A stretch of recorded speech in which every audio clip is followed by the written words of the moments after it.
7 hacks negotiating. Being able to negotiate is vital. Let's look at Theresa May. She was negotiating Brexit for what seemed like forever, and not being able to come to a conclusion resulted in her resignation. What is she doing? How can it possibly have gone so badly wrong? And look at Donald Trump. He pulled the US out the Paris Climate Change Accord and the Iran nuclear deal with no negotiation. Well, Theresa and Donald, let me give you some advice. Discuss your aims and be willing to make concessions. After all, a deal only works if it suits both parties. I've negotiated countless deals over the years, and here are my 7 hacks for success. I'd love to say I'm available for Brexit talks, but even I couldn't sort that mess out. You're on your own there, I'm afraid. Mrs May and Mr Trump, watch and learn. 1. Be clear as to what you want. Work out what you're trying to achieve and don't be afraid to ask for it. Be assertive, but don't be rude or aggressive. Look after your own interests, but be aware of what the other side wants too. 2. Be prepared.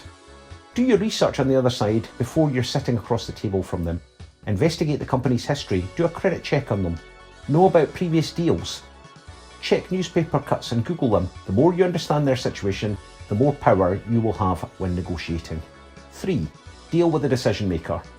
There's no point spending time honing a finely tuned deal only to discover that it can't be signed off by the other side because the person you're dealing with doesn't have sole authority. Always deal with the organ grinder, not the monkey. Make sure you're negotiating on a level playing field. If they have an advisor or lawyer in the talks, ensure that you do too. 4. All ears.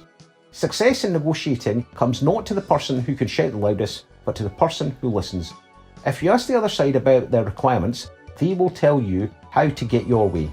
Concentrate on what they're saying and take heed of it. Don't leap in with your own views or show your hand too early. Let everyone else speak, then you can take control to steer the meeting towards your aims. 5. Tit for tat. Don't give something away without getting something in return. Know where and when you are willing to concede. Don't simply cave in to the other side's demands without ensuring your side is getting a need met too.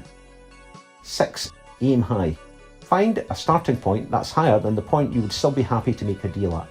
Always be prepared to lower your prices, so always initially ask for more than you would settle for. Remember, you can always come down from your first price, but you can never go up. 7. Walk away.